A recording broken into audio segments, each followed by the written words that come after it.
Otak kanan dan otak kiri manusia mempunyai peran dan fungsi yang berbeda. Otak kiri diketahui secara umum sangat berperan dalam proses analisis dan pengukuran, sehingga sebagian dari kita lebih mengutamakan otak kiri dibandingkan dengan otak kanan. Padahal keseimbangan otak kanan dan otak kiri sangat diperlukan untuk dapat mengeksplorasi kemampuan seseorang dan mengoptimalkan kejeniusan yang dimilikinya. Dalam ringkasan kali ini, kita akan dikenalkan pada whole brain approach dan cara menerapkannya untuk mengoptimalkan potensi diri kita. Kita juga akan mendapatkan tips-tips tentang pola pendidikan dan pengasuhan yang mengutamakan keseimbangan otak. Hal-hal menarik yang akan kita pelajari antara lain, bagaimana hubungan antara otak kiri dan otak kanan. Kenapa kita sulit melupakan kenangan yang menyentuh perasaan? Apa yang dimaksud dengan pendidikan anak usia 0 tahun? Dan apa saja 3 harta suci dalam pengasuhan anak?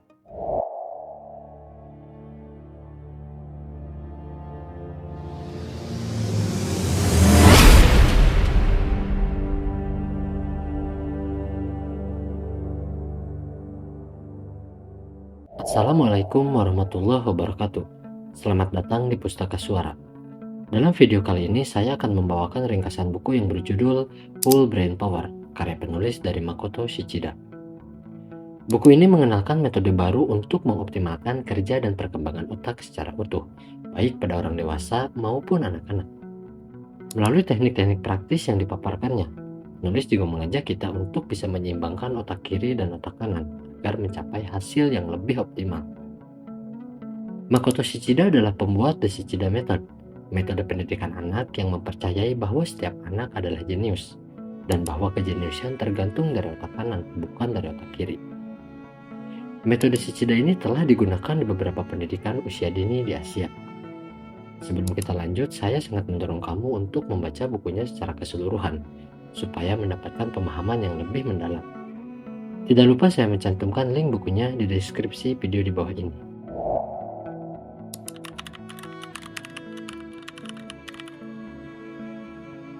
Di dunia ini banyak hal berpasangan dan saling terkait, termasuk otak manusia. Otak kanan dan otak kiri memiliki fungsi dan peran masing-masing, namun keseimbangan di antara keduanya sangat diperlukan. Seperti dijelaskan dalam teori Yin dan Yang, di mana logo lingkaran hitam dan putih menjelaskan bulan di dalam matahari dan matahari di dalam bulan. Cara berpikir dan bertindak yang berlandaskan pada prinsip keseimbangan ini disebut whole brain approach. Saat berpikir, kita harus menggunakan kedua otak, yaitu otak kanan dan otak kiri.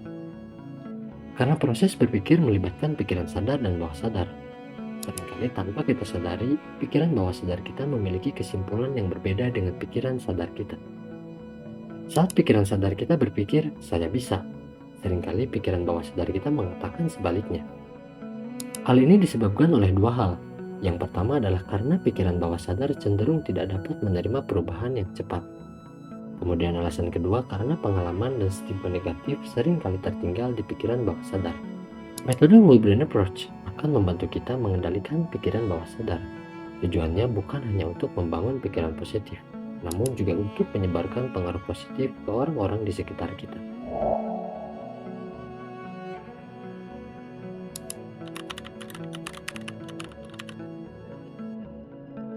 Prinsip pertama whole brain approach adalah menghilangkan patah hati. Patah hati dapat timbul karena adanya ingatan masa lalu, di mana penolakan yang diterima seseorang akan tertinggal di pikiran bawah sadarnya. Cobalah untuk berlatih refleksi atau perenungan, untuk menyadari perasaan yang menyebabkan patah hati dan menggantinya dengan perasaan kegembiraan. Semua itu dapat membantu kita menghilangkan ingatan negatif tersebut. Selain itu, patah hati juga dapat timbul karena mekanisme otak yang mengharapkan situasi yang stabil, sehingga kemudian perubahan yang besar dapat membuat otak tertekan. Yang dapat kita lakukan adalah mencicil. Sebuah perubahan besar menjadi beberapa perubahan kecil. Langkah tersebut kita lakukan sambil terus menanamkan perasaan bahagia atas setiap perubahan kecil yang terjadi. Jadi jangan sampai otak kita terkaget-kaget karena adanya perubahan besar yang mendadak. Prinsip kedua whole brain approach adalah mengubah kualitas otak dengan hati yang gembira. Kegembiraan memiliki dampak positif terhadap keaktifan otak manusia. Kegembiraan sangat penting karena dapat mendorong produksi hormon dopamin yang membuat otak merasa nyaman.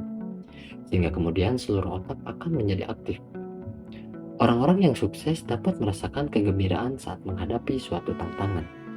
Prinsip ketiga dalam metode ini adalah menanamkan pikiran bahwa segala sesuatu berjalan dengan baik. Terkadang beberapa hal tidak berjalan sesuai dengan harapan kita.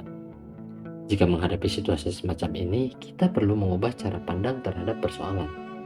Dalam whole brain approach, kegagalan dipandang sebagai petunjuk untuk terus belajar.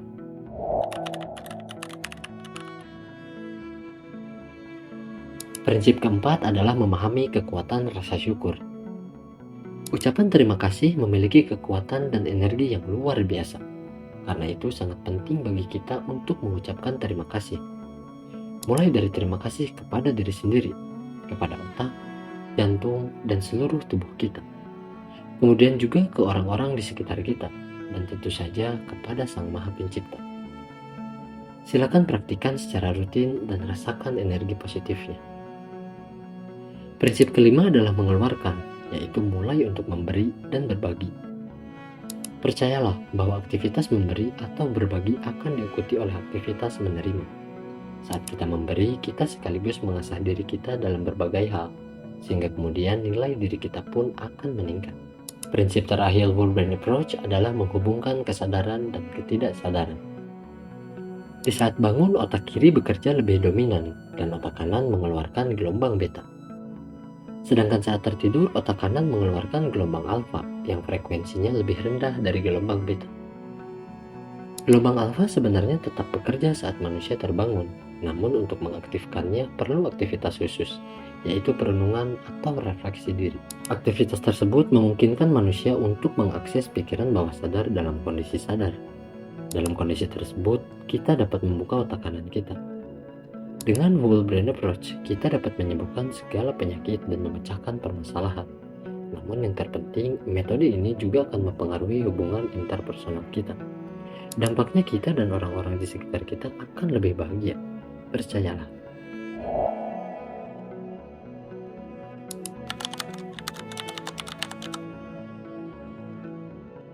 Orang-orang Savan umumnya memiliki kerusakan pada bagian otak yang bisa bersifat bawaan atau traumatik.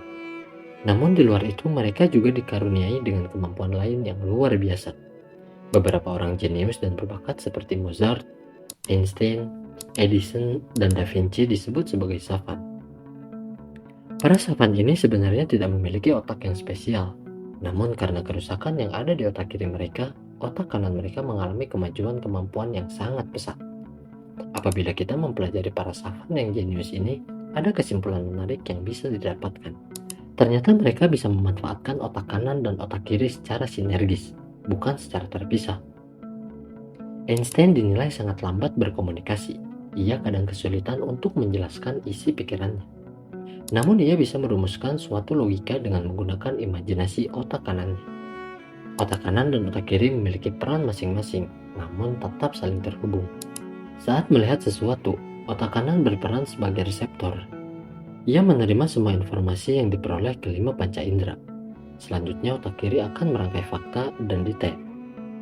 Kemudian mengelompokkannya dan menganalisanya untuk mengambil keputusan. Kesadaran manusia atau yang biasanya disebut sebagai pikiran terletak di otak kiri dan dikenal sebagai actual feeling.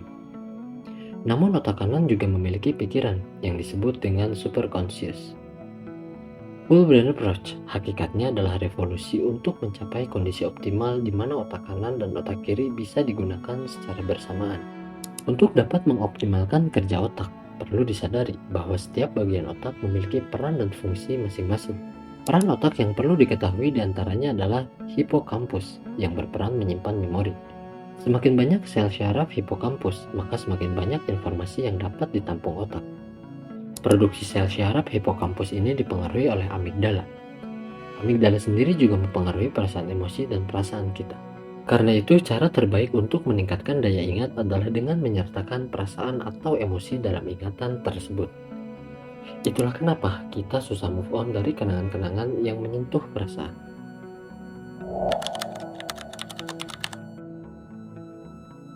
Otak memiliki potensi yang luar biasa. Namun tanpa metode pendidikan yang tepat, kemampuan otak tidak akan optimal. Pendidikan sebenarnya terdiri dari dua sisi, yaitu memahami pengetahuan dan membangun potensi diri.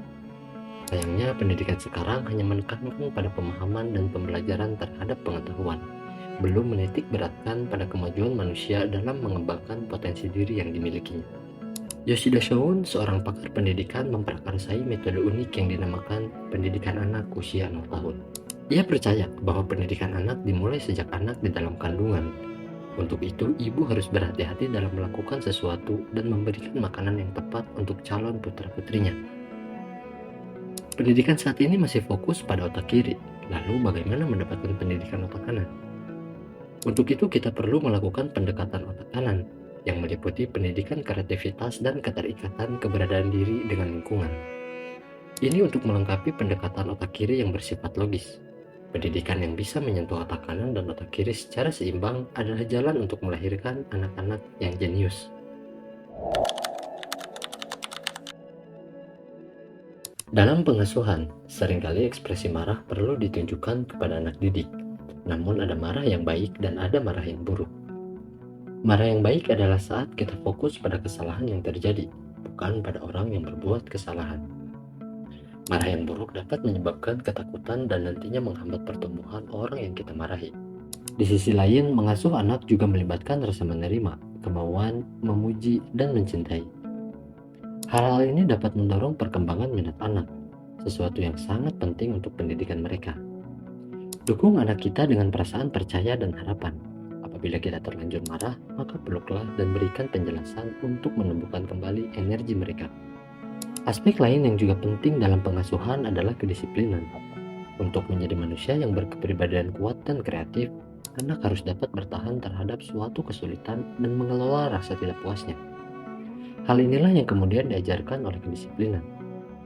Ketegasan dalam mendidik bukan berarti menekan anak, namun justru melatih anak untuk sabar, bertanggung jawab, dan mengerti peraturan. Dalam mengasuh anak, ingatlah 6 prinsip utama dalam metode Whole Brain. Pertama, lihatlah kelebihan dan bakat anak. Jangan melihat kelemahannya. Kedua, lihatlah anak sebagai sosok yang masih berproses, bukan sebagai sosok yang sudah jadi. Ketiga, terimalah ketidaksempurnaannya dengan hangat. Jangan mengasuh dengan standar sempurna. Prinsip keempat, jangan membanding-bandingkan anak kita dengan orang lain. Ingat, setiap anak adalah unik. Kelima, jangan hanya fokus pada prestasi belajarnya saja. Dan terakhir, terimalah anak apa adanya dan cintai mereka sepenuh hati. Selain itu, dalam mengasuh anak terdapat 3 harta suci yang perlu kita perhatikan. Pertama adalah cinta. Setiap anak membutuhkan cinta orang tuanya. Bahkan tindakan anak yang bermasalah sebenarnya mereka sedang mencari perhatian orang tua. Harta suci kedua adalah ketegasan. Setelah memberikan rasa cinta, pujian, dan penghargaan, maka anak akan patuh pada orang tua, bukan sebaliknya. Jadi untuk mendisiplinkan anak, mulailah dengan memujinya. Dan yang ketiga adalah kepercayaan. Berikan anak kita sebuah kepercayaan untuk membedakan mana yang benar dan mana yang salah. Kesimpulan buku, Whole Brain Approach adalah metode untuk mengaktifkan otak secara keseluruhan, baik otak kiri maupun otak kanan. Prinsip-prinsip utama Whole Brain Approach adalah menghilangkan patah hati, menanamkan hati yang gembira, menanamkan pikiran bahwa semua berjalan dengan baik, mengucapkan syukur, dan memberi tanpa pamrih. Hingga pada akhirnya kita dapat menghubungkan pikiran sadar dan pikiran bawah sadar kita. Kemampuan menghafal dan membaca penting dimiliki oleh anak, namun mereka perlu dilengkapi juga dengan pelajaran kreativitas. Pengasuhan yang baik dilakukan dengan penerimaan pujian, cinta, dan penerimaan, namun tetap diimbangi dengan kedisiplinan. 3 harta suci dalam pengasuhan anak adalah cinta, ketegasan, dan kepercayaan. Itulah ringkasan buku yang berjudul Whole Brain Power, karya penulis dari Makoto Shichida. Terima kasih sudah menonton video ini, semoga video ini bermanfaat. Jika kamu menyukai video ini, jangan lupa untuk like dan subscribe. Insya Allah saya akan terus menghadirkan video-video ringkasan buku yang menarik dan informatif. Sampai jumpa di video selanjutnya. Wassalamualaikum warahmatullahi wabarakatuh.